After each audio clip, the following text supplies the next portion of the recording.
మనం ఇప్పుడు చూడబోతున్నటువంటి సైటు 30 గుంటల సైట్ అండి. ఇది మనకు నేరుగా సిద్దిపేట నుంచి కరీంనగర్ రాజీవ్ రహదారికి జస్ట్ 1 కిలోమీటర్ ఈ సింగిల్ డాంబర్ రోడ్ నుంచి వస్తే మనకి సింగిల్ డాంబర్ రోడ్ నుంచి సెకండ్ బిట్ అండి. కేవలం 30 గుంటల సైటు మంచి ఒకటే మడి వరిచేనేసి ఉంది.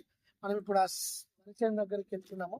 ఈ బీటీ రోడ్ నుంచి 50 మీటర్ల దూరంలో ఈ మట్టి రోడ్ అనేది 20 ఫీట్ల నక్షపానాది అండి. ఈ నక్షపానానికి మనకి ఈస్ట్ బేసింగ్ తోటి మనకు ఈ 30 గుంటల సైట్ రావడం జరిగిందండి. ఇది విద్యం మనకు విలేజ్కి దగ్గర ఉంటుంది, రాజీవ్ రహదారికి దగ్గర ఉంటుంది. ఇది జెన్యున్ గా రైతు దగ్గర ఉందండి. కేవలం 2 లక్షల గుంట లెక్క చెప్తున్నాడు మనకు రైతు. కొద్దిగా నెగోషియేషన్ ఉంటుంది.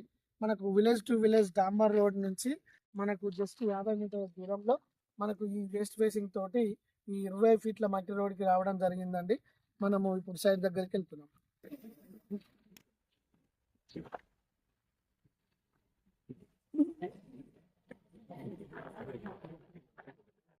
ఇది మనకు 20 ఫీట్ల ఫానాది అండి.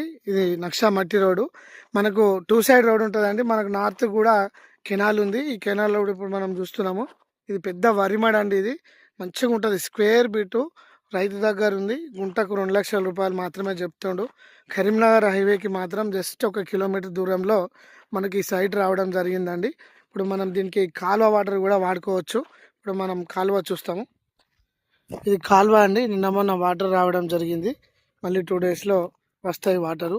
దీనికి మనకు ఇటు కూడా 20 ఫీట్ల రోడ్ ఉంటుందండి. ఈ సైట్కి 2 సైడ్ రోడ్ నార్త్ ఫేసింగ్ తోటి మనకు వెస్ట్ ఫేసింగ్ తోటి మనకు రావడం జరిగింది సైటు. ఈ వరి పొలం అనేది మంచి స్క్వేర్ బిట్ ఉందండి. విలేజ్కి దగ్గర ఉన్నది. మనకు గుంట వచ్చేసి తక్కువ చెప్తున్నాడు కాబట్టి తీసుకున్నట్లయితే కనుక చాలా బాగుంటుందండి సైటు. మంచి సైట్ ఇది.